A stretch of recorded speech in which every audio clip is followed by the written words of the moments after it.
Hello, ladies and gentlemen, and welcome to another edition of the Cerebral Smack Talk live on YouTube and StreamYard.com. It is Will and Michael Fletcher alongside Anthony Florio and Michael Bullock, and we have ourselves a loaded show here tonight. As you can tell, we're going to have TNA, we're going to do SmackDown Live, we're going to be previewing the UFL Championship game that will be tomorrow, and then obviously the start of the Big Three competition. Four games that will be spread it out between CBS and Vice, and we will have a preview of that as well. So I know you guys have been wondering what's going on. So before we get into all the action, I do got a little bit of an update. If you guys have been watching game number 4 of the NBA Finals, we got a good one.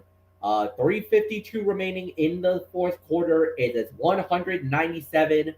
The Indiana Pacers are currently in the lead. We will keep you posted on that game as we keep going. And of course, obviously, for all you hockey fans out there, Stanley Cup is not on tonight. However, the AHL, the Canucks and the Checkers are going at it. Double overtime, 3-3 right now. The Checkers thought they won it in double overtime, and the referees took it away.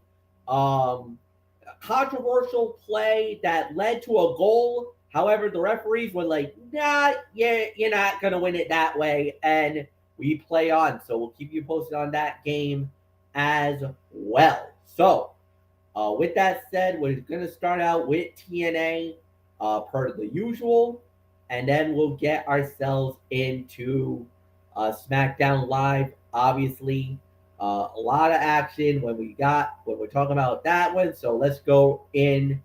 We started off with the first sting of the evening, as it was Missa K and Brittany Brooks. They went up against Inspiration, Jessie McKay and Cassie Lee, and it was Inspiration winning the match in 4 minutes and 47 seconds. This was more of a showcase fight for Inspiration more than anything else. Anthony, we don't really need to talk much about this one. Like I said, it was just a more or less a showcase fight for Inspiration, just to get them back, just to get their feet wet, but more importantly, to give the fans a look at the original Iconics, and more importantly, it also gives us a look at them maybe to be the next challengers for the TNA Knockouts Tag Team title. If the Inspiration had any ring rust, MF, I didn't see it last night. Really solid work by both of them, and Missa Kate and Brittany Brooks got plenty to do here as well from both an in-ring and character standpoint. With the knockout singles and tag team divisions expanding, it's worth giving them a shot. This is easily a 2.5-star match. And before we proceed any further, how about the big announcement that TNA made during the show last night? For the first time in about 17 or 18 years, TNA Wrestling is coming to Rhode Island. How about that? Yeah. What do you think of that? Here it is. It'll be live. We're gonna it's gonna be on not one but 2 nights. Yes. That's from Michael Bullock. And of course, the man who inspired that, the late great Mr. Chet Kopic from WrestleMania 2, with the not one but 2 bit. But anyways, not one but 2 nights. Thursday night, July 24th, that's going to be a live Impact, a TNA Impact live show.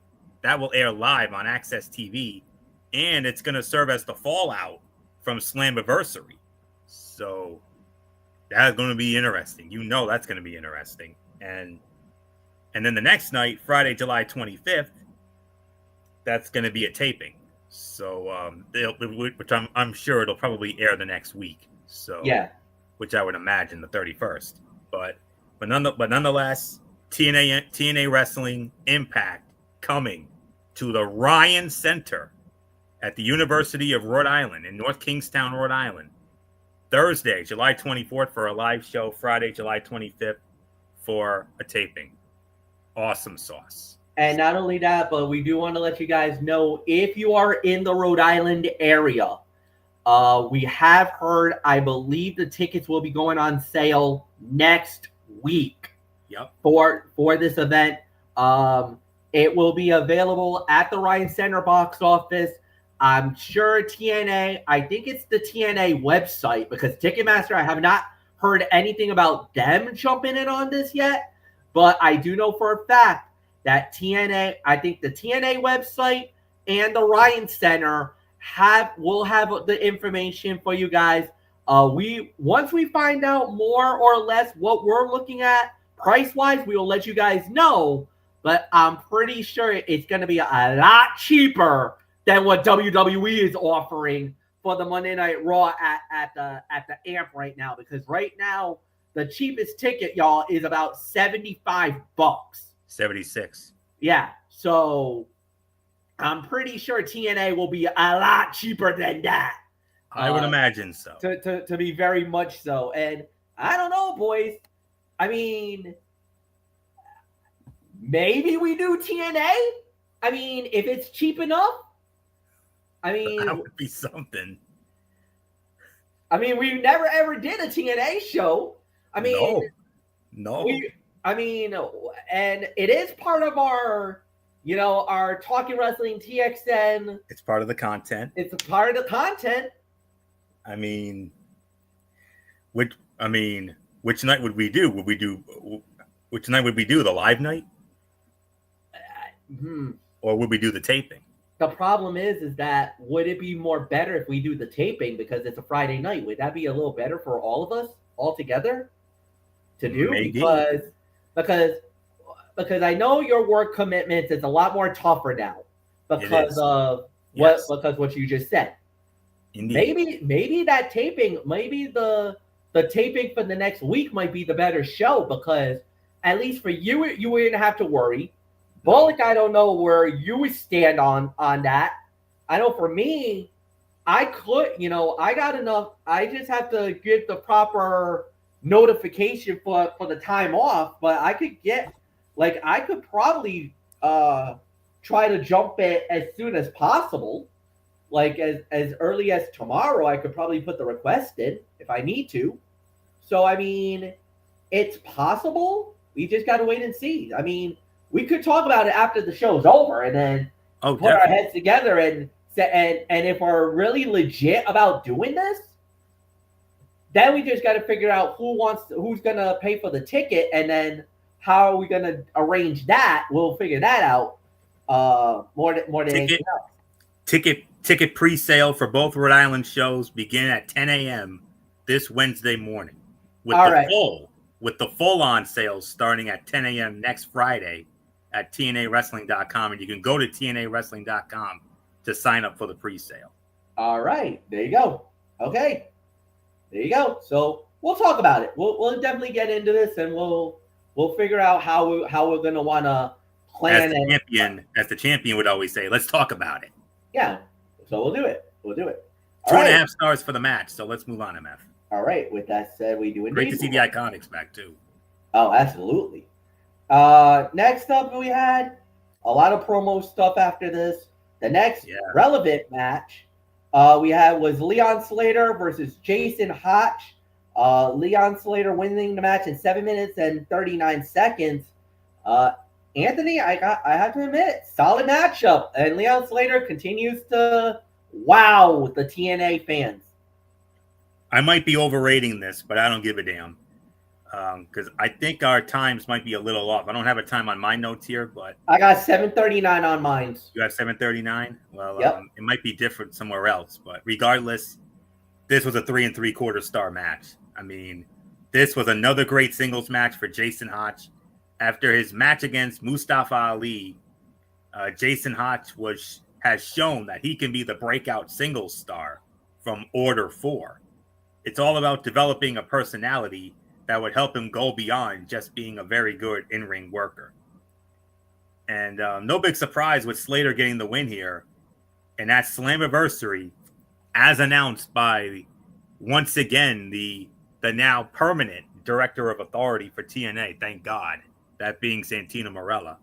I mean, Santino he did some house cleaning At the beginning of the show, he cut a little promo, you know, setting the agenda, if you will, and it was announced that at Slammiversary, Leon Slater will finally get his one-on-one shot against Moose for the X Division Championship. And I'm already going on the record. I'm calling it.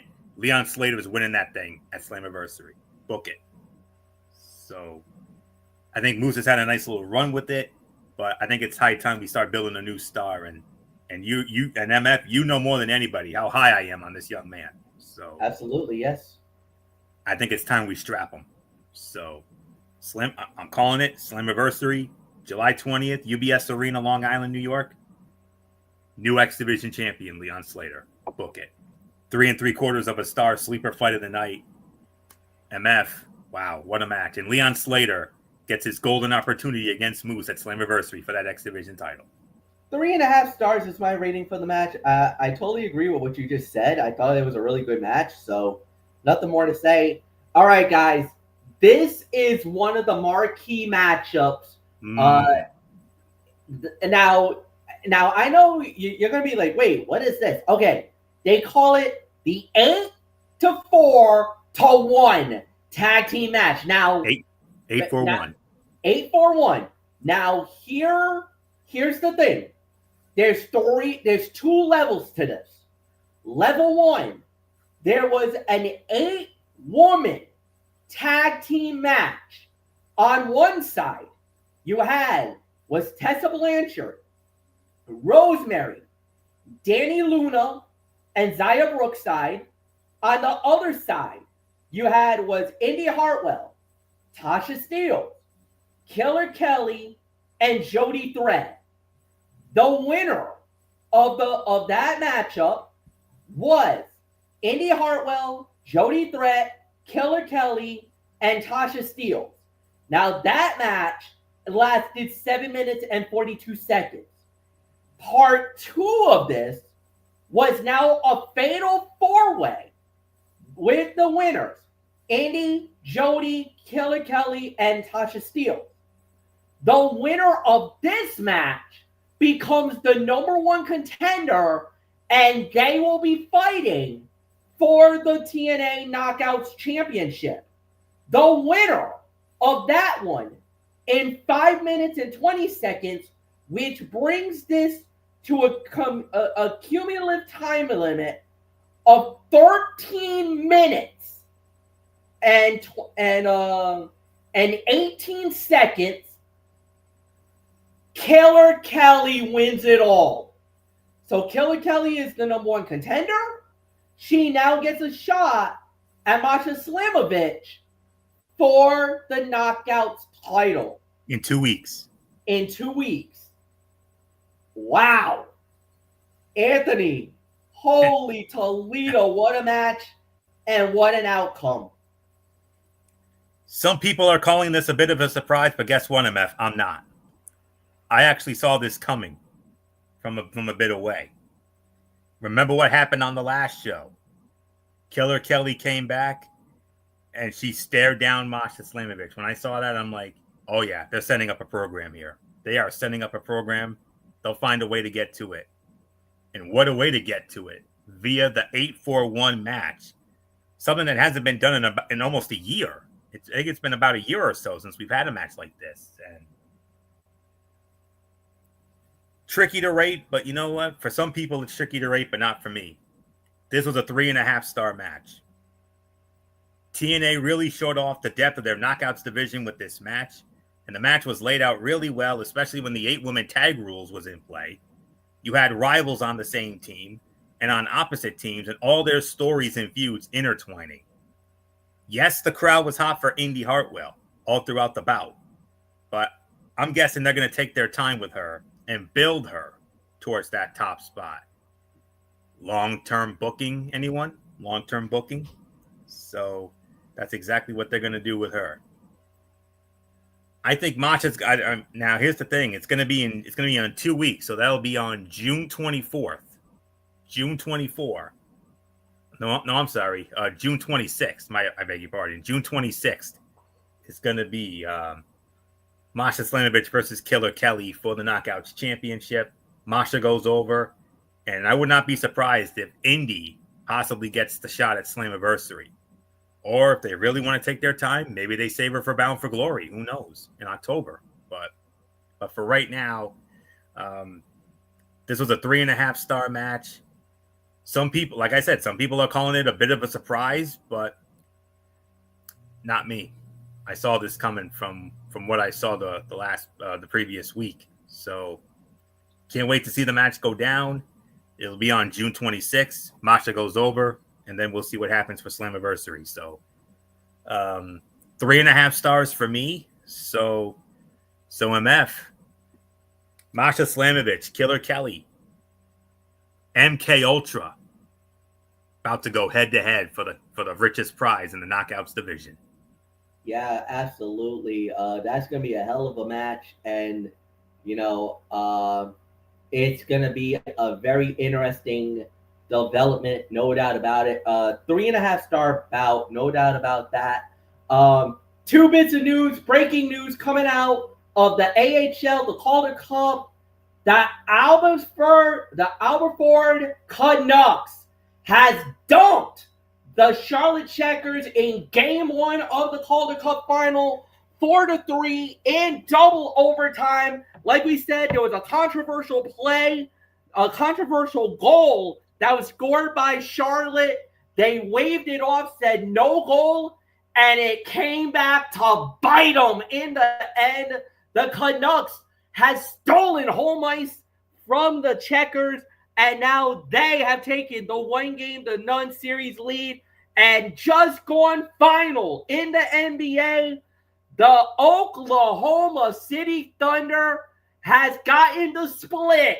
They beat the Indiana Pacers 111-104. We are now 2-2.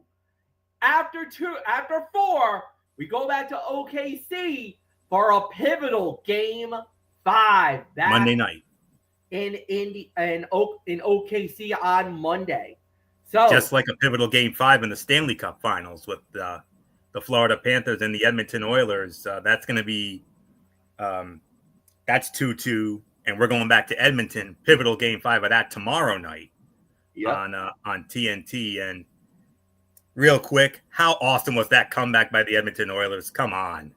Oh, amazing. Amazing. Screaming Michael, you went from, oh, Florida's going to run away with it. But then we got to see why we call MF Screaming Michael Fletcher and Gary Thorne and Doc Ember for a reason. Awesomeness. Yeah. So unbelievable. Nothing more to say. We go into the main event for TNA, which was the Hardys against First Class. The Hardys winning the match 7 minutes and 35 seconds via disqualification. It was an all right main event. I mean, it was a solid matchup. Trick Williams did run out to cause the DQ finish. So, yeah, I mean, it was fine for what it was worth. I'll give this about 2.5 to 3 for the rating. Really nothing more to add. Anthony, it's yours. 3 stars for the main event.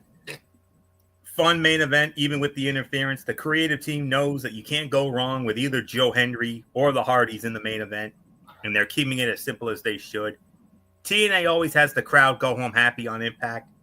Exciting way to close out the show with a chaotic brawl that felt organic and not forced or necessary. Leon Slater continues to be featured in these major positions, and I love it. Absolutely love it. So, 3 stars for me. So I believe I start off the overall review here. Yes, you do, my friend. I'm going to give it 7.5 out of 10. We're on the road to Slammiversary as stories are beginning to cook leading up to the big pay-per-view. The 8-4-1 knockouts match seemed to be the one big match coming out of this show with Killer Kelly getting the win. The Inspiration made their in-ring return to TNA. And Jason Hodge continued to prove himself in the ring with another great singles match, this time against Leon Slater. Just the 4 matches, but they got plenty of time on the show. Very well done all the way around. And, I mean, what else is there to say? And next week on And let's set the table for next week on Impact Wrestling. A Champions Challenge bout with, oh man, we're gonna this is gonna be great. Champions Challenge match. World Heavyweight Champion Trick Williams, X Division Champion Moose, the Tag Team Champions Nick and Ryan Nemeth, and the International Champion Steve Macklin, all the men's champions, squaring off against a team of potential title challengers in Joe Hendry, Elijah, Mike Santana, Trey Miguel, and the Rascals, Trey Miguel and Zachary Wentz. And you got Moose there, and we're going to have Eric Young go up against Sami Callihan and Masha Slamovich. Maybe, we got tag team action. Masha Slamovich and Lei Ying Lee squaring off against the Knockout Tag Team Champions Ash and Heather by Elegance. And Order 4 is going to hold a summit. Mustafa Ali, Tasha Steeles, Jason Hotch, and John Schuyler. They're going to hold a summit on next week's show to discuss their recent struggles. And oh, by the way, the show's going to air on June 19th. Do you remember June 19th of 2002? That's the night it all started. Those NWA TNA pay-per-views, $10 every Wednesday night for a good couple years or so before they got the TV deal. So that's it. And TNA will have a 23rd anniversary celebration. So 23 years. Wow. They said they wouldn't last what? 1 or 2 years? And look at this. 23 years. Yep. And they proved all the doubters wrong. Good for these guys. I'm so happy for them. And they're still going strong. They're still going strong. And now with and not only that, but with the partnership that they got with WWE and the partnership with AAA, oh my God, TNA is just getting better. They're getting better by the day, you know? A lot of people thought they were in deep trouble. Deep trouble, but no, they're not. They're still going strong. So 7.5 for me. What says you? I'll give it 7.5. Total agreement. I thought they did a really good job with the show. All right. Had to bring Michael Bullock back. I think he just hit the wrong button or probably just snoozed out for a second there. But you know, it was good. It was solid for what it was worth. And now the reason why we're all here, Smackdown Live, episode 1347 from the Rupp Arena, Lexington, Kentucky, on the campus of the University of Kentucky, the Wildcats. And we started off with the man himself, John Cena. And he, you know, they do the usual shtick, the whole 9 yards. And, you know, he does his standard promo, which we all know. And, you know, the next thing we know, he gets interrupted by Cody Rhodes. But then he gets interrupted by Randy Orton. And he gets interrupted by LA Knight. So, you know, everybody's trying to stake their claim for the WWE Championship. And at the end, Cena kind of like, you know what? Forget this. There's too many cooks in the kitchen. I'm going to see my way out. Well, somebody also had a little umbrage. And that was Ron Killings, a.k.a. R-Truth, basically jumping Cena from behind and jumped him. And, well, hey, this was a solid opener. And it's also good because it also establishes a lot of things. A, you got a lot of guys that's going to be going after John Cena now. You got Cody Rhodes wanting a shot. Randy Orton wants a shot. LA Knight is in there. You got R-Truth. And then there's one other guy. Oh, by the way, CM Punk. CM Punk's getting the shot at Night of Champions. So all of a sudden, there's guys that's going after Cena because of Cena's threat about him wanting to ruin wrestling. There's quite a few guys who wants to be the defenders for that and to be the one to take the belt off of John Cena. So I think this is a solid way to start the show. So Anthony Florio, it's yours. after seeing a segment like that, I mean, now granted, I had a commitment tonight. I haven't had a chance to see this yet, but I will say this: Michael Bullock and I had a very short SmackDown chat tonight because of that. And let me just say it like this: if Bullock and I had done our SmackDown chat in full like we usually do, there's only one thing I would say after a segment like that, and that is, Lord, hang on here. Yeah, he would have said that. Shout out to Tony Schiavone. That's where I got it from. Okay. Tony Schiavone at the infamous Bash at the Beach 2000. You know the reasoning for that. So, but anywho, this is what we in the wrestling business call, or in the content creator business, this is what we call a revolving door segment. You know, this is a revolving door segment because, you know, like a revolving door, Cena comes out first, and then you had Orton, and you had Punk, and you had LA Knight, and you had all these other guys coming out. Call it a revolving door segment, folks. So, all right. Got to be the man who tells it like it is here. Oh yeah, and of course, Mr. Killings came out as well. Again, I got to be the man who tells it like it is here. So, if you don't like it, well, too bad. John Cena's heel turn has not exactly been the history-making run WWE was hoping for, but he did a good job making himself sound like a good tactician by listing off everything he has done in recent months with justifications for everything. The rest of the segment I thought was somewhat bland and predictable, and it took up way more time than it needed to. And if you wanted to collect every Cena shirt, you would literally go broke, because he literally has a new shirt for every single city he visits. And they didn't bring it up specifically, but Cena referenced CM Punk's infamous tweet to The Miz about Saudi Arabia. So I don't know how they were able to how they were able to talk him into going to Saudi, but alas, here it is. Cena and Punk. We get to renew another great rivalry one more time in Saudi Arabia come 2 weeks from tomorrow on June 28th. And again, with the roles being and again with the roles reversed. That's right. John Cena the heel, CM Punk the babyface. So we can't wait to see how this all goes down. I mean, every time they've had a match, every one of them have been bangers. The most epic of them all, of course, Money in the Bank 2011 in Punk's hometown of Chicago. That match has lived rent-free in my head every single day since that very night. And I'm sure it's for everybody. So, Money in the Bank 2011, SummerSlam 2011, Night of Champions 2012 in Boston. They had a 5-star classic on a Monday Night Raw, for crying out loud. So, if that doesn't tell you how great this rivalry is, I don't know what does. So, but let's see what they can do in front of the Saudis. That's not easy. So we'll see what happens. So, somewhat bland and predictable segment, but it did accomplish some things. So, Mr. Bullock, what did you think of this, as I call it, revolving door segment?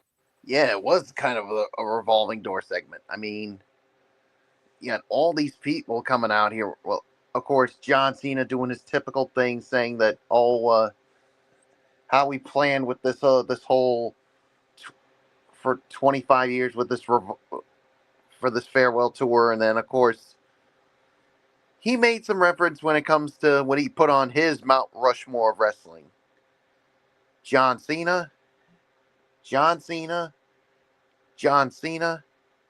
and who was the last one that he mentioned? Oh, what would that be? Do any of you guys even want to? Yeah, reference himself. Yeah. Memo to you, Cena.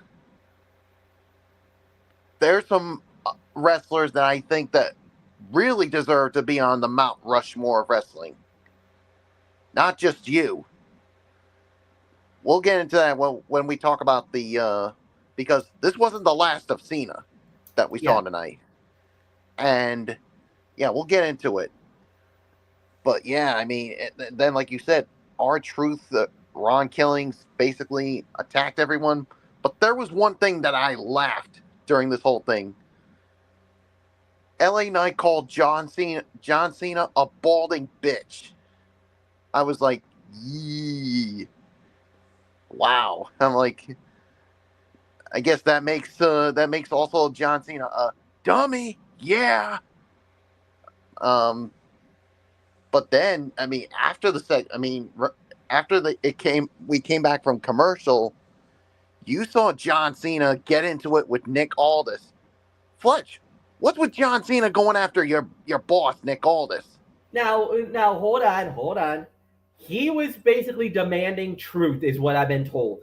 He was demanding our truth, wondering why he showed up, what was the purpose of him being on the show. Basically, he was, and all this was kind of like, look, I got no control over that. I had nothing to do with that. I don't know how he showed up and everything else. And basically, he was just reading all this the riot act. But the thing was, he got God. There's no doubt about it. He's got God.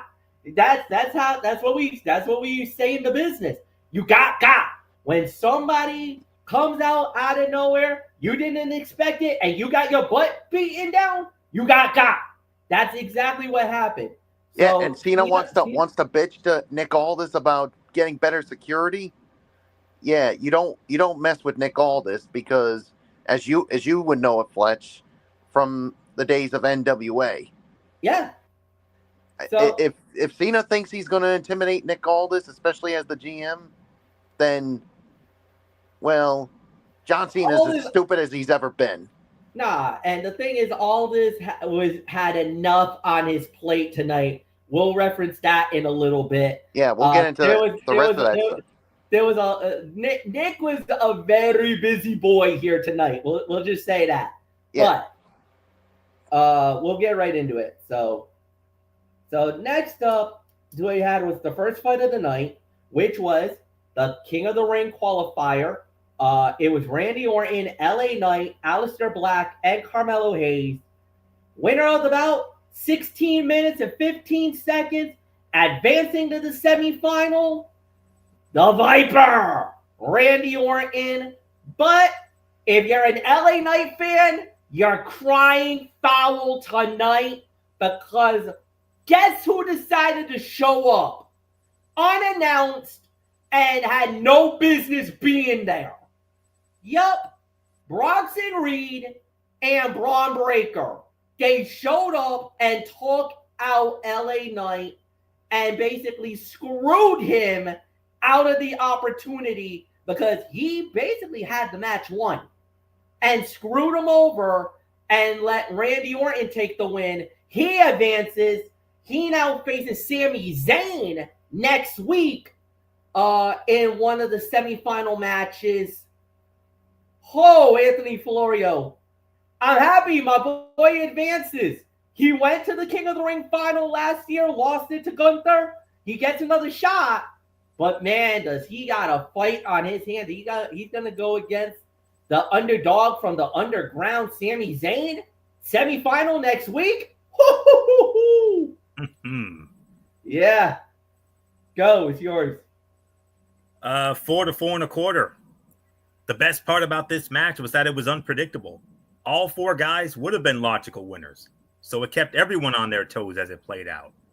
Even though everyone had moments to shine, it felt like Carmelo Hayes stood out a bit more than his three opponents. His agility and speed helped him have some of the most exciting spots in the match. And toward the end, Aleister Black, Randy Orton, and LA Knight had a very awkward exchange. It looked like all three guys had trouble figuring out what was supposed to happen next. Other than that, this was a solid outing for all four men. It took until 34 minutes into the show before the bell rang for the first match. That seems excessive, even for WWE. And the way LA Knight knocked Carmelo Hayes down with a dropkick through the ropes looked brutal. Hayes sold it perfectly. And the exchange all four men had near the announce table was fun. Again, I say right around the 4 to 4 1/4 threshold. And hey, big win for Randy Orton. He would have been my pick on paper. No doubt about it. Going into the match, I definitely would have gone with Orton on this one. So some could say it was unpredictable, but for me, it kind of was a little somewhat predictable because of, hello, it's Randy Orton. And I think this is the only accolade he's never won. I think he's won every single accolade there is to win in WWE. Yeah. I think he's done everything. The only thing he's never done is King of the Ring. He's never won the King of the Ring, yeah. He's won every title. Like I said, he came close last year. He almost won King of the Ring, but then he lost to Gunther in the final. And boy, did it benefit Gunther. Yeah. Well, don't forget, there was some controversy. Yeah, there was. They rectified it. Well, they rectified it in Berlin. They rectified it. So, right around that, at least 4, teetering on 4.25. Very good match. Somewhat predictable outcome. I had Orton going. If I had to pick who I was going to have to win going into this, it would have been Orton all the way, no doubt. But at least everybody got a chance to stand out, so I can't complain about that. So, and certainly not going. I'm certainly not mad about Orton winning either, because he was in the finals last year. It makes all sense. So, Randy Orton and Sami Zayn. Yeah, tell me that's not going to be a banger. Yeah, right. It's going to be a banger. So, and we're all going to be here for it, and I cannot wait. And that's unpredictable. That can go either way. I cannot pick a winner in that one. I honest to goodness cannot. If I had, I would say slight chance for Orton, but I don't know. It's going to be very interesting, though. Solid 4 stars, teetering on 4.25. Michael Bullock, Randy Orton go into the semifinals of the King of the Ring tournament. He's taking one step closer to achieving the only accolade he's never done. He's won every title. He's won the Rumble. He's won Money in the Bank. Last stop is the King of the Ring, and then he gets the keys to the Hall of Fame after that, should he get it. Yeah, that's the only thing that he hasn't gotten yet, so we'll see. I'll give this about 4. I mean, yeah, this was definitely a fun match here when you got all these 4 that were definitely involved in this. So, yeah, predictable outcome, but you know what? I don't mind being Randy Orton being in there, but what happened with LA Knight? I mean, I've heard rumors that they're thinking about maybe doing Knight against Seth freaking Rollins and trading him to Raw too. Yeah, getting traded to Raw. So that's very interesting to see. So it's yours, Fletch. Yeah, no doubt about it. That's going to be very interesting, and we'll have to wait and see how that plays out. So 4 stars, definitely agreed. I thought it was a great matchup, and we move right on along.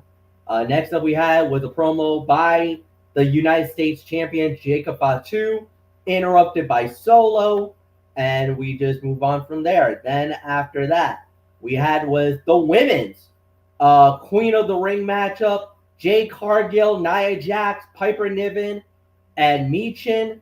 And when it was all said and done, the winner of the bout in 12 minutes and 50 seconds was Jade Cargill.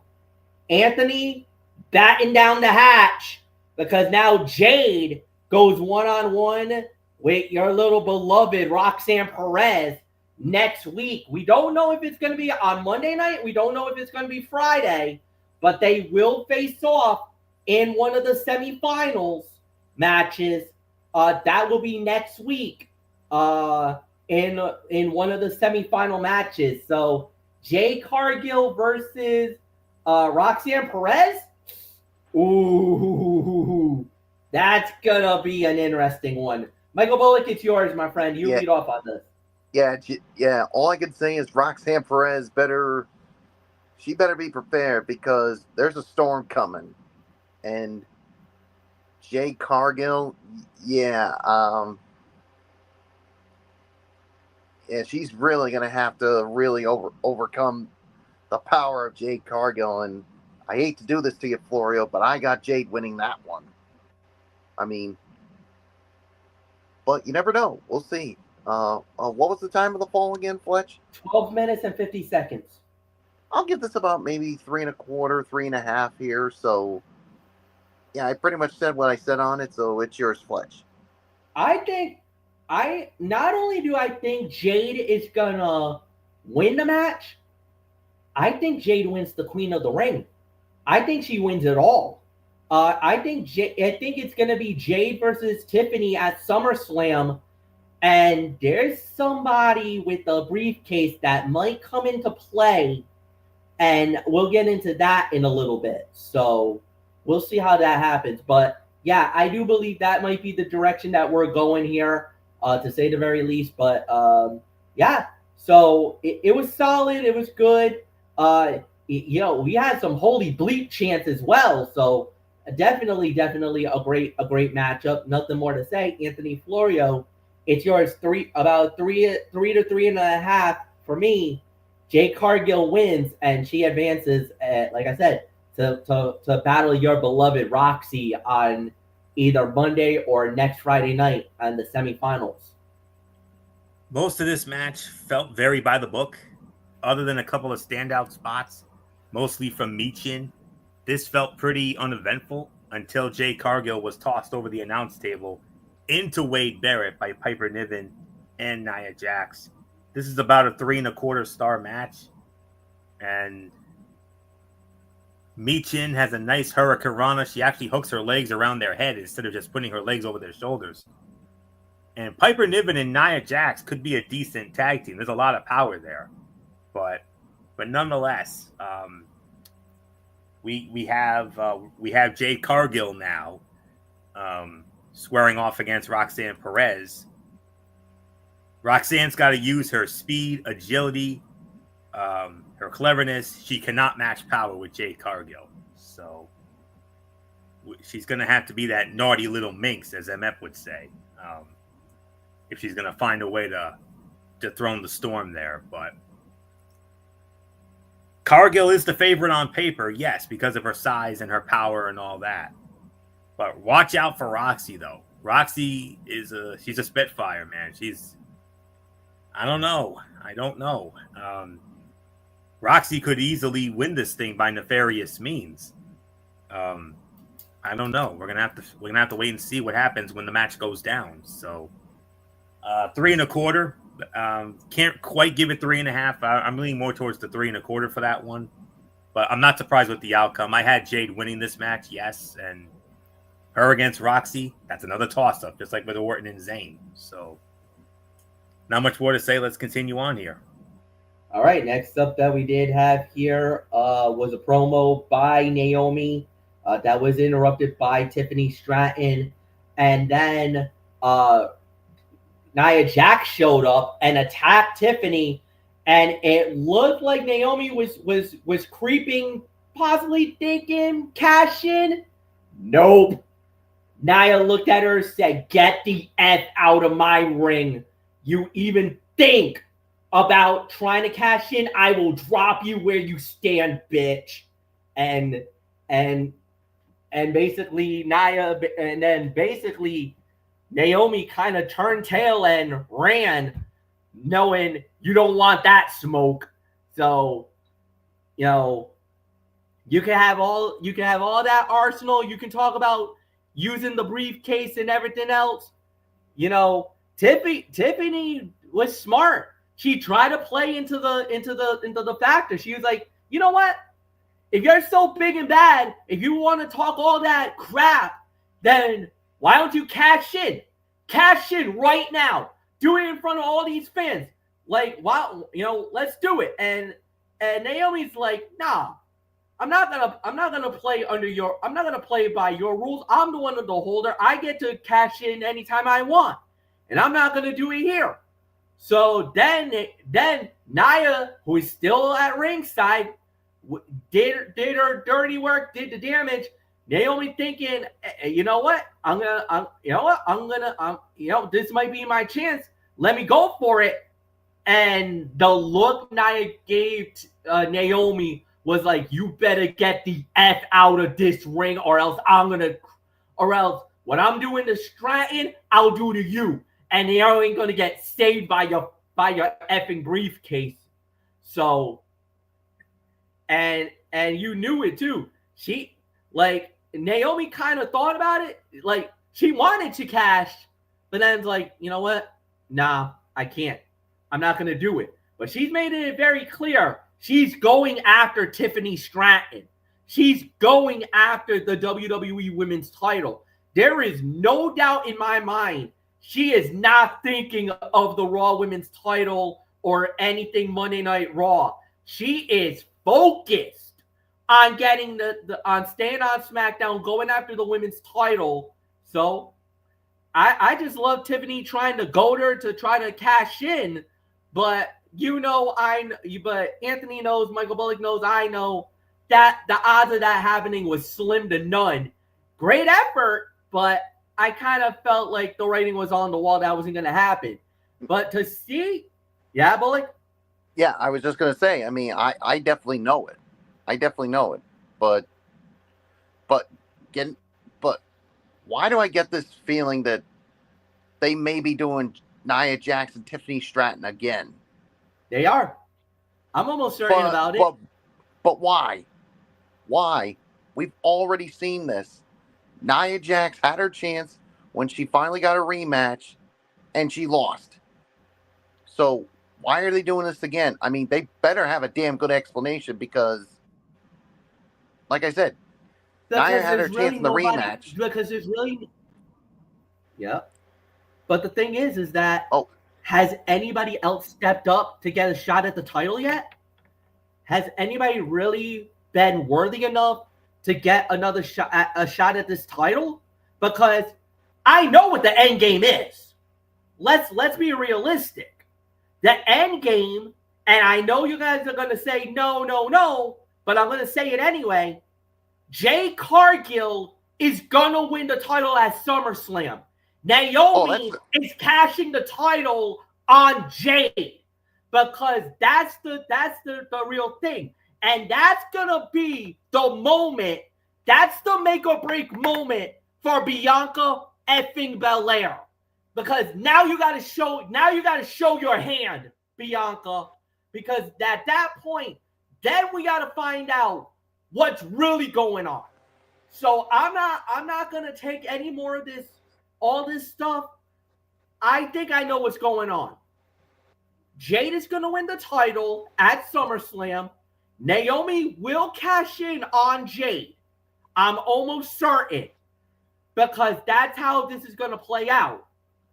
With Naomi winning the title, now the question becomes is that's going to force everybody to the table. That's going to force Naomi, that's going to force Bianca, and that's going to force Jade. And this is the moment that we find out what's really going on. So that's my prediction. And where Bianca Belair stands. Yeah. So that's all I'm just gonna say. So that's just wishful thinking on my part. That's like I said, that's my prediction. That's what I'm gonna lead to the table. Well, it could happen. It could happen, but we'll see if it actually does play out. Mm-hmm. So nothing more to say. Solid promo segment. Anthony Florio, it's yours, my friend. Before I get into that, PW Insider is reporting that WWE hopes Bianca Belair will be able to return to the ring in time for SummerSlam. She's been battling an injury on her on one of her hands. You remember she had like a couple of her fingers like bandaged up together. So I think she's out with injury right now. But I think from what I heard, I think she suffered that injury at WrestleMania. During the epic triple threat. I think she got hurt at WrestleMania, and that's why. Absolutely. I mean, fine segment for what it was. But I mean, I understand Bullock's frustration. I mean, I'm right there with him. I mean, Nia and Tiffany has been done to death already. I mean, Nia got her rematch. Tiffany won. That should have been it. Good night. Game over. Should be done. But no. But MF does make a good point that that the creative team hasn't taken the time to build up any other women outside of Nia and outside of Naomi, who has the Money in the Bank briefcase. None of the other women have been groomed for a title showdown with Tiffany Stratton. So, been a rough week for Tiffany Stratton. I mean, she threw out the first pitch at the Mets game the other day, just a bit outside, and I could bring back an old favorite of myself and MF from WrestleMania 5. He might know where I'm going with it, but anyways, that's for behind the scenes. But nonetheless, I don't know what to make of it. Nia and Tiffany again. We'll see what happens. So if we have to endure yet another title match, hopefully this is the last one. And hopefully that's it. No more. What they need to do is they need to build in a stipulation. If Nia loses, she cannot challenge for the title anymore as long as Tiffany's the champion. That's what I hope they do. I hope they make it like a last chance match or something like that. Because she can't keep getting the title shot each and every time. Reeks of politics to me. So, but anyways, nothing more to say. Let's just move on before it gets out of hand here. All right. With that said, we do indeed move on, and the next thing that we did have was this was a tag team matchup. Now, earlier in the day, there was a whole bunch of different tag teams, and they wanted it to talk about, how they were going to deal with the White Six. And basically, everybody was trying to offer different teams to do it. And basically, Nick Aldis is like, you know what? Motor City Machine Guns, you've been saying that you're the best tag team in the division. You know what? It's time to either put up or shut up, boys. You guys get the match. So you're going to take them on. And they did. And it was Dexter Lumis and Joe Gacy for the Wyatt Six to take on Motor City Machine Guns. And in 9 minutes and 25 seconds, it was the Wyatt Six winning the match. So, look, solid matchup. I would say about 2.5, close to 3. It wasn't overly spectacular, but it was still a solid matchup. The outcome was never in doubt. The Wyatt Six, oh my goodness, man. I'm telling you right now, if they get the push, if they become the tag team champions, man, what a story that would be. That would be the ultimate payoff for them. And we've been wanting them to get pushed for a while now. There's been injuries, there's been setbacks, whatever you want to say. Finally, it looks like the Wyatt Six is whole. And it looks like they might be the next in line for the title. So we'll see how this plays out. Anthony, 2.5 stars. It's yours. What was the time again? 9:25. That's around 2.5 to 3. Yeah, that's about right. This match didn't have much to it, but at least we are seeing the Wyatts more often after an extended absence. Dexter Lumis is such an underrated performer. It would be nice if he got some chances to show off in singles bouts. And Joe Gacy's moonsault was a little off center, but still looked good. Of course, the reasoning for all of this is because Bo Dallas, Uncle Howdy, he had an injury and kept him out for a while. But nonetheless, here they are. They're back again, and boy, howdy! I mean, if they win if they do eventually become tag champions, oh my goodness! I mean, what a way to honor the memory of Bray Wyatt, huh? I mean, I know Bray would be looking up from heaven above saying, "Well done, my friends. Well done." I could hear it now. Should it happen? And what a great moment it would be. So we'll see what happens. So 2.5 to 3. Not much more to say. Michael Bullock, a big win for the Wyatt Six after an extended absence. Wyatt Six starting to make track here. Yeah, they definitely are. I mean, that would be something if they do somehow, become the tag team champions. We'll see what happens as this goes on. So about 2.5 stars for me as well. So Nothing more to say. Let's move on, Fletch. Yeah, all right. Next up that we did have after that, well, it was like I said, 2.5. Now this is that promo. Basically after earlier in the evening, Cena comes back out, basically demanding Ron Killings to show up, and it wasn't Ron Killings that showed up.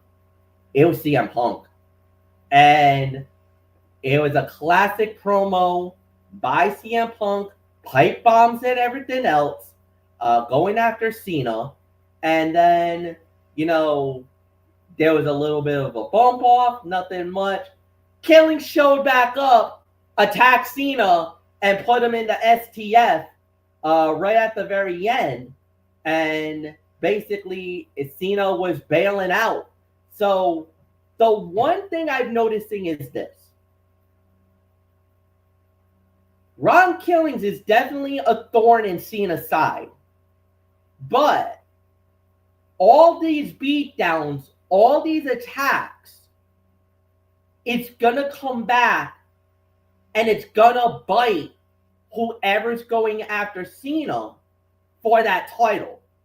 Because Killings is so determined to get his hands on Cena.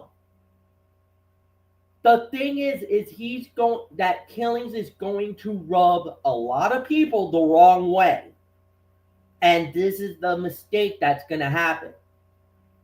I believe Ron Killings is going to screw over CM Punk because of his utter hatred for John Cena. Because Cena thought as R-Truth was nothing but a comedy joke and the whole 9 yards. And this Ron Killings is showing I'm not a joke. I'm not to be messed with. That I'm going to do whatever it takes to get my hands on you to make you know that I am here. But that is going to become the biggest problem for whoever's going after Cena. Because that is going to be the mistake that's going to happen. CM Punk is probably going to get a moment where he's going to win it. Killings might show up. Or Killings come out. If Cena tries to cheat again, Killing comes out and may blow it up on CM Punk. And that's how Cena wins again. One way or another, Cena's not losing the belt in Saudi Arabia. He's not. As much as I know a lot of people would like for it to happen, Ron Killings is going to become an albatross for the whole thing. Where people are rooting for Truth, it's going to be like, what the F are you doing? Get out of the way. Now you're being a problem. You're being a distraction. You're doing this for your own agenda. You're not trying to, Cena's trying to kill wrestling and you're purposely letting him do it because of your stupidity. So that's the story I'm looking at now. That's the angle I'm going at. Florio, it's yours. The end of this segment was entertaining, but the rest of it felt like territory that was already covered in Punk and Cena's previous promos. CM Punk did not address Saudi Arabia at all. I consider that a missed opportunity. It seems like some of what Cena is saying during these heel promos is him venting some real feelings sometimes. And CM Punk looked like he was having more fun than usual when insulting Cena. So that's all there really is to say on that. And next week on Smackdown, R-Truth and John Cena go one-on-one. So let's see what happens next week in Grand Rapids. So not much more for me to add. Michael Bullock, your thoughts? Yeah, I mean, and I think there's a little memo to John Cena. If you think you're gonna out talk or out promo when it comes to CM Punk, if you think you're gonna get the better of CM Punk when it comes to promos, what are the chances of that happening, Fletch? I mean, look, you're talking about two of the greatest talkers in the game, but I will say CM Punk definitely won this one. But I've seen Cena cut a lot of men down in their day. Hell, he almost ended Roman Reigns, for God's sakes, in a promo. Yeah, So, but I he mean, can end under the other guys. But if he thinks he's going to end CM Punk, he's got another thing coming because nobody cuts a pipe bomb like CM Punk. We've seen yeah, him do it so many times. I mean, don't forget the infamous pipe bomb from 2011. yeah. Need I say more? Oh, no, granted.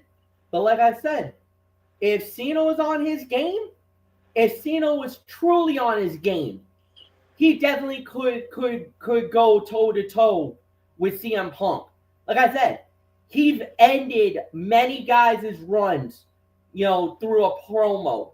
I mean, hell, Well, I thought he was better than Cody Rhodes in the build to WrestleMania until Cody finally grew a set at the end.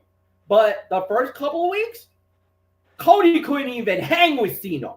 And I don't even want to hear it from anybody. He didn't. Just being real. Telling it like it is, like Florio would say.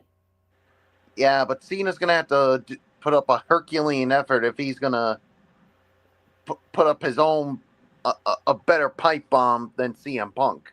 Oh no! Because when it comes to Punk, yeah, Punk is on a whole different level. But the thing is that but Cena wasn't really looking for a pipe bomb rant or anything else. He was kind of more distracted about R-Truth. He dropped one more on the people of Kentucky, saying he didn't. Well, because remember, CM Punk gave him a chance to redeem himself and apologize, and the way Cena's treated these people. And did you think for a minute that Cena was going to do it? Not a chance in hell. No. Because and the thing is that do you really want? Does it really have to, like, honestly, University of Kentucky, do you really think they truly deserve any apologies or anything like that? I mean, I'm a Duke Blue Devil fan. I'll answer that for you. Hell freaking no! That's basically what John Cena was saying tonight. Yeah. He's saying these people are worthless, and he even roasted their basketball team. Yeah. Saying that, and even the most famous horse race in one of the greatest horse races ever, the Kentucky Derby. All right, that's where I drew the line with Cena. Like, if you're talking college basketball, I know one of my friends who's a Tennessee Volunteer fan. He would said, "Hell freaking yes." Pardon my language, but fuck Kentucky. That's what he would gladly say. But as soon as he said that him being the champion is more important than the Kentucky Derby. Yeah, no. That's Florio, when you were like, Florio knows. Florio knows. He knows. He knows about the Kentucky Derby. You do not touch that. You do not touch the Triple Crown. Cena did at all. I know. You don't touch the Triple Crown. Well, John Cena did. It basically said, "Fuck the Kentucky Derby. My reign as champion is more important than some stupid derby." And trust me, MF is the Dave Johnson. I mean, MF channels his inner Dave Johnson. You should hear him call the Kentucky Derby or a Triple Crown horse race. I mean, that's when let's just say I got a little annoyed with Cena on that one. Like, I was fine with everything else. But as soon as he said that, that's when I was like, "Hey, no, Cena, you're not getting away with that bullshit." You were out of bounds for that. Mm-hmm. And I'm sure you would love to say that to his face. And I would too. Out of all the guys on this crew, and I'm gonna say it, I'm probably the most vocal of the entire crew. I would say whatever I want to say, and I don't give a damn what anybody thinks. I'm one of those. Florio and Bullock, they like to toe the line. I say screw the line. I will go right in your face and I will say whatever the fuck I want, and you ain't gonna do shit to me. That's exactly what I wouldn't would have it say. any other way. I Yeah, wouldn't have it and any other way. and Cena would say, and Cena would say to you, Fletch, and maybe this is what he would say. That's what happens when you have a pathetic life. Just like when you think that things like your Miami Dolphins or anybody else that you love is gonna do things that you expect. Well, expect failure every single time. Well, at least my father's not 1 foot in the fucking grave like your daddy is, Cena. Yeah, and if he Why talks don't shit you? like Why don't that you? about my team, about some Why of the don't you? things Why I don't you? like, Yeah. I would do the Yeah. exact same thing, and I would say it right to his face. And if he's got a problem with that, you know what I would say? Tough fucking shit. You are a fucking fraud, and you know it. You should hear MF Period. cut End of promos. quotation. I mean, End of, huh? MF, I noticed I couldn't help but notice the YouTube video you posted yesterday, that little promo you did. Mm-hmm. Awesomeness. Yeah, Go out of your way to awesome, watch Fletch. that video. MF can cut a promo like anybody. Yeah, that's why he's our hype man. So So yeah, there's really nothing more to say on this. So it is. So I think it's yours, Fletch, right? yeah. All right. So next up we had was the other match, as it was Alexa Bliss, Charlotte Flair, Candice LeRae, and this was supposed to be Chelsea Green, but Chelsea was not in the area. So Nick Aldis was like, well, if Chelsea's not going to be a part of it, I can't help you. So Alba Fire, congratulations. You take over for Chelsea Green. You're in the match. And when it was all said and done, winner of the bout in 11 minutes was Alexa Bliss. She advances. She now awaits the winner of the Oscar, Stephanie Volker, Raquel Rodriguez, and Ivy Nile. And that match will be this Monday night. The semifinal will be next week on Smackdown. So, with that said, look, okay, for one, I'm not mad. I think Alexa is the perfect person. I'm happy. I think we all were like, you know what? Satisfying outcome. Great. I'm happy. Good on them. Why the hell was Chelsea Green not in this match? Why did you have to do that? I mean, Chelsea is the absolute perfect person to be queen of the ring. Now, I know. I know what the stakes are, and I know what would happen if you win. If you win the Queen of the Ring, that means you get a guaranteed title shot at SummerSlam. I get it. But Chelsea Green as the Queen. What are you doing, WWE? Don't get me wrong.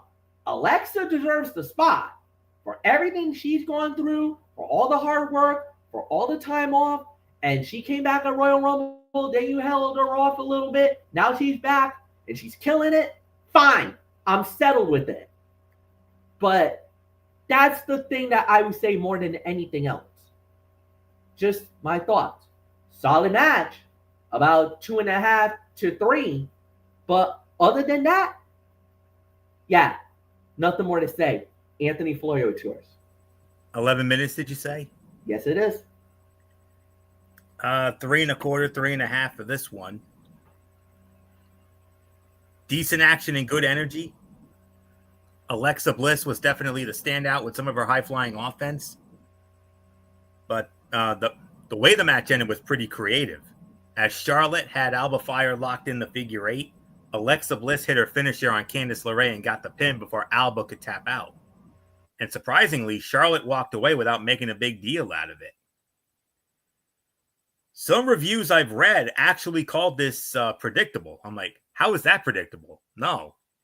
Charlotte Flair winning would have been predictable. But no, Alexa Bliss gets another big win. Good for her. And she's going to go up against Asuka, Stephanie Vacour, Raquel Rodriguez, and Ivy Nile, which we're going to see on Monday night. I'm already going to make a prediction right here and right now. Stephanie Vacour is winning that match. I have no doubt about that in my mind. So I would be surprised if that's not the case, but gotta go with Vacour here. So, but anyways, let's see here. Something looked off about the sequence when Charlotte countered a double back body drop from Alba Fire and Candice LeRae. It seemed like someone forgot what they were supposed to do, but it was hard to tell who it was. So I'll leave it at that. This is another 3 1/4, teetering on 3.5. So Michael Bullock, an unpredictable outcome here. Alexa Bliss picking up the win. Had Charlotte won, then it would have been predictable. Yeah, this was not predictable. Charlotte winning would have been predictable. So, yeah. 3 1/4, 3.5. I mean, yeah, good for Alexa. I mean, like you said, after everything she's been through, I mean, she's been away, of course, with her baby and all that. So, yeah, I mean, she really deserved this. So, yeah, there's really nothing more to say. I think this is where.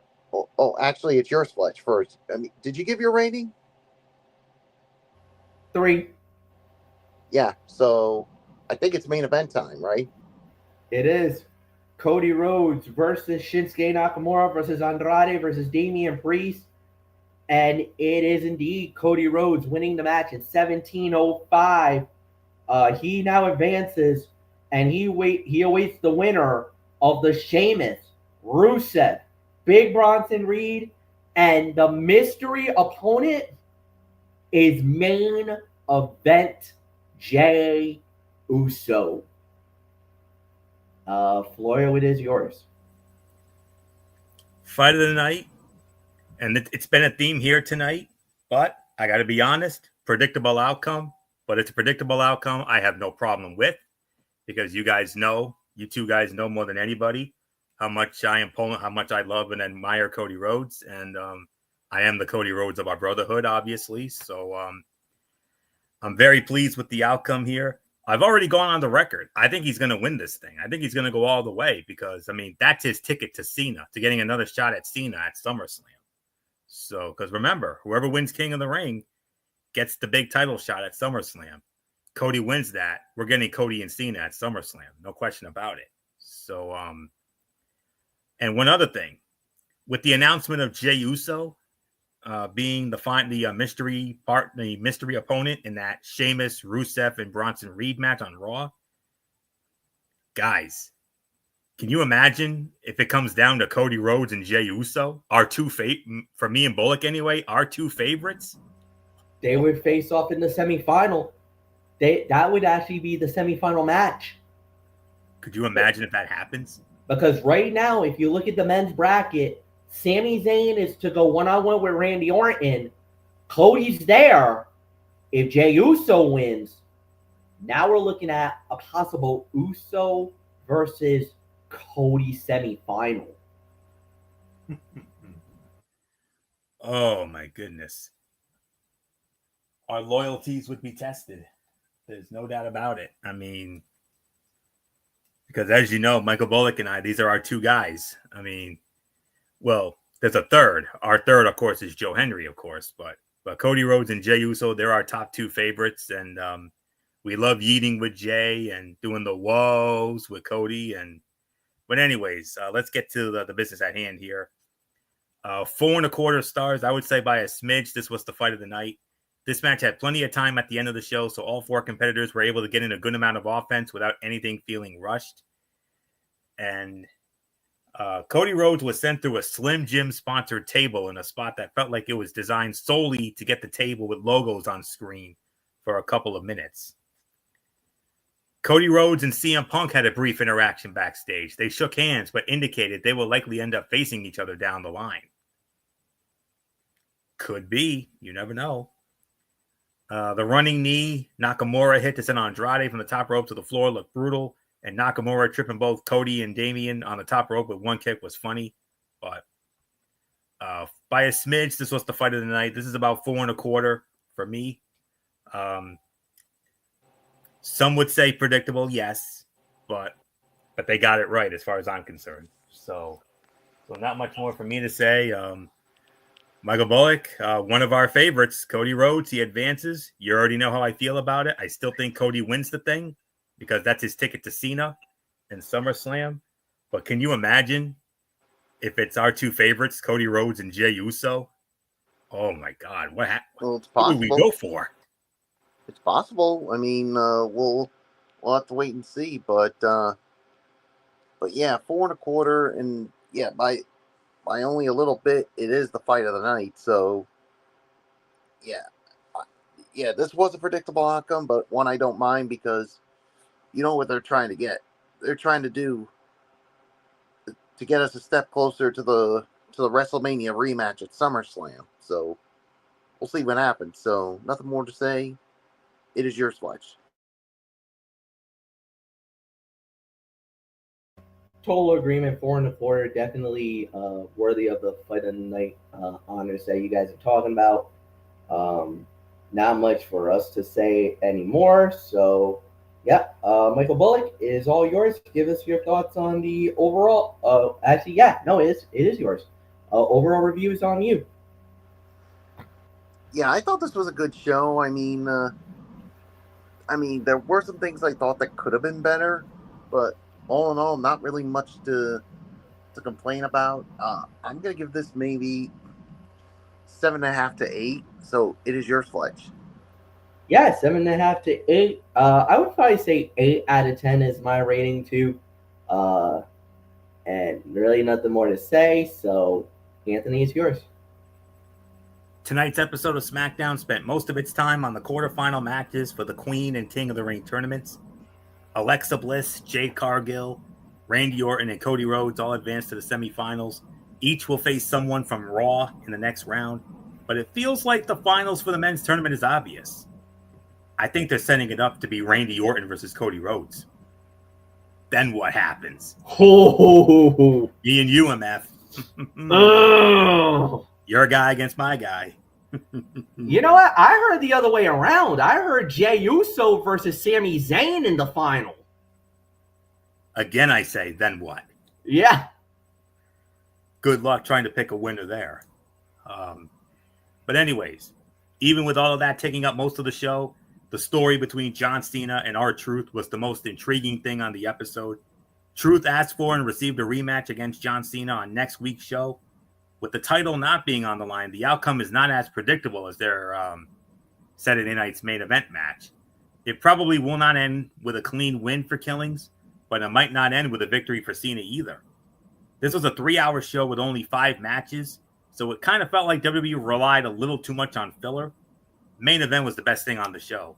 So if you don't have 3 hours to spare, make sure you watch that and pretty much the King and Queen of the Ring matches, I guess. So this is about a 7.5 to 8 out of 10. And now we're going to cross over into some TXN Sports World. So we got the UFL and we got the big three. Where do we start, MF? We start with the UFL. Let me see. Actually, we start with the big three because the big three starts earlier. So tomorrow, it all begins. From the Allstate Arena in Chicago, Illinois, the big three tips off, and we have ourselves Season 8 will tip off, and we got games on CBS and Vice. And the matches are this. Game 1, tipping off a little after 3 p.m., it'll be the LA Riot going up against Anthony's Miami 305. Then, in game number 2, that roughly about 4 p.m., it will be the Detroit Amps. They'll go up against the Chicago Triplets. That will be after that. Then the third game, that will be on Vice TV. This will be roughly about 5 p.m. Eastern Time. It will be the Houston Rig Hands. They'll go up against the DMV trilogy. And the final game, roughly about 6 p.m., it will be the Boston Bullhawks.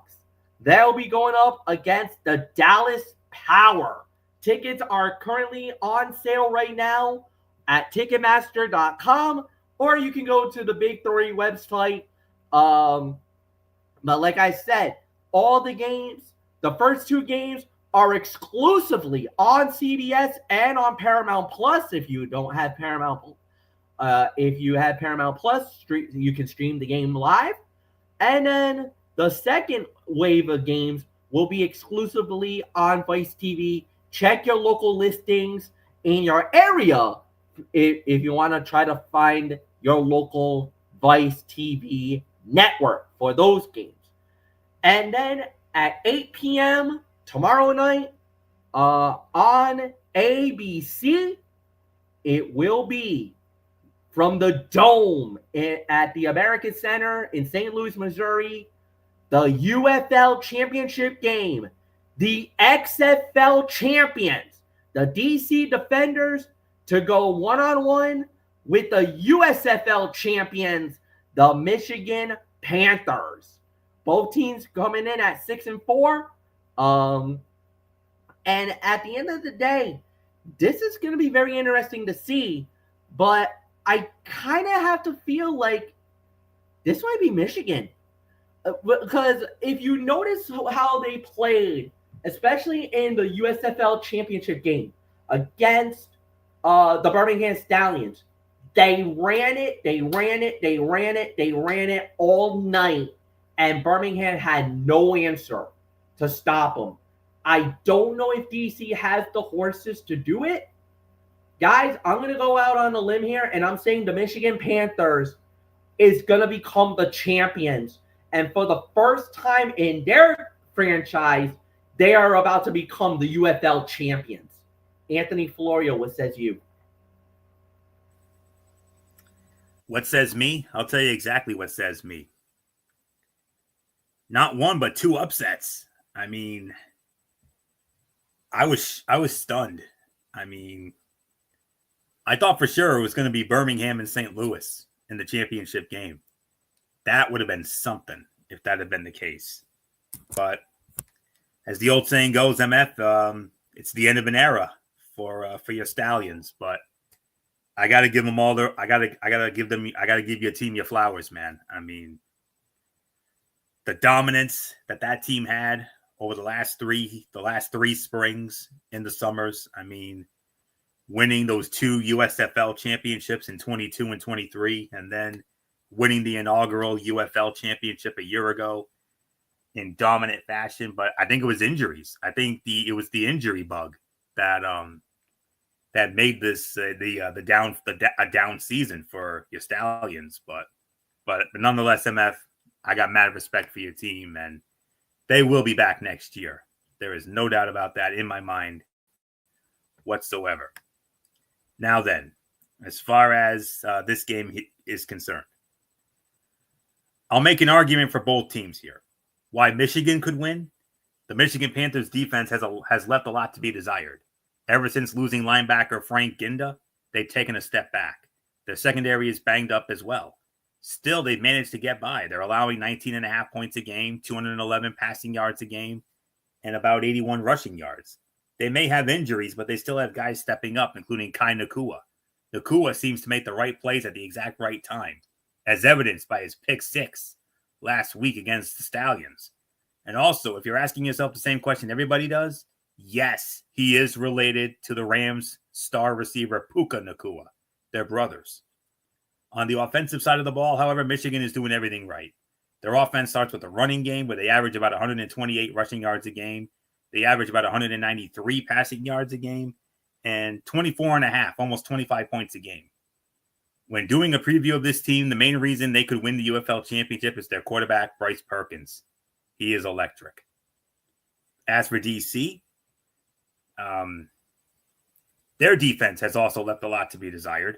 They're allowing about 22 points a game, 2 more than Michigan, allowing 178 passing yards and about 118 rushing yards a game. Their inability to slow the run will be a huge challenge against this Michigan team. However, on the offensive side of the ball, their quarterback, Jordan Tiamu, is a spring veteran who can really sling it. Not only can he sling it, he's also got a plethora of weapons that can stretch the field, including game changer Chris Rowland. At times, Rowland has seemed uncoverable. Their offense averages about 23 points a game, 246 passing yards, and about 99 rushing yards a game. They will look to control the ball in the air against the banged-up Michigan secondary, and I don't think they're going to have a problem moving it in the air. The defense will also try and slow this rushing attack and slow Bryce Perkins. They'll need a big game from Derek Roberson, who finished with six sacks on the year. As far as who I've got winning it, I agree, MF. I got to go with the Michigan Panthers to win the UFL championship. Both of these teams have their struggles on defense, which plays to the opposing team's strengths. The DC Defenders' defense struggles against the run, and nobody runs the ball better than the Michigan Panthers. Last week against Birmingham, they gave Tua Tawa 20. They gave him the ball 21 times, ran for 85 yards against a stout Birmingham defense, and he added 3 rushing touchdowns on top of that. He's not the only Panther who can run the ball. They have former Philadelphia Stars standout Matt Colburn, as well as Nate McCrary. All 3 can move the ball on the ground. However, none may move the ball on the ground as flashy as quarterback Bryce Perkins. Bryce Perkins is the reason I'm picking the Panthers to win the championship. He's a human highlight reel who has made plays in the passing game and running game. And it took head coach Mike Nolan a while to commit to him on the year. But once he did, Michigan's offense jumped to another level. Perkins, the former LA Ram, was named the UFL Offensive Player of the Year, and deservedly so. They should be able to move the ball on the ground easily, which will open up the passing game. The DC Defenders will be able to keep up with the Panthers. They are the best passing team in the league, and the Panthers are banged up in the secondary. Defenders quarterback Jordan Tiamu may be the only person who can claim MVP over Perkins. While both teams will be able to move the ball on the other, I think the aggression of the Panthers' run game will run the Defenders' defense down, and this will allow the Panthers to outlast the Defenders. I am going with the Michigan Panthers to win the UFL championship. My final score, 30-28. Give me the Michigan Panthers to win the UFL championship tomorrow night. Nothing more to say except take us home, Bullock. Yeah, I'm gonna go with Michigan to win as well. So yeah, there's really nothing more to say. Let's call it a night, Fletch. All right, and indeed we will. We're out of here. So on Tuesday night, we do it all over again with Ridiculously Raw, hosted by Anthony Florio, as we'll be recapping Monday Night Raw and NXT. And then I don't believe we have anything for Thursday as of yet. So I think the only thing is going to be a very light docket. I think the only thing we got to do is we're going to be recapping the possible end of the NBA Finals whenever that ends, and then we may be recapping the Stanley Cup Final whenever that comes to a close, and then maybe a preview of a week, and then obviously the UFL Championship game. We'll recap that, and then week 2 of the Big 3. That's possibly going to happen, but we don't know for sure. Or I might just wait, or I might just save that till whenever, but I don't know. But Friday is another edition of Cerebral Smack Talk, TNA, Smackdown Live, and we should be all set. So for Anthony Floyo, for Michael Bullock, I'm Michael Fletcher. Thank you all for watching. Like the video, leave a comment at the bottom, share with all your friends on all the social media platforms around the world. See you all next week. Until then, so long for now.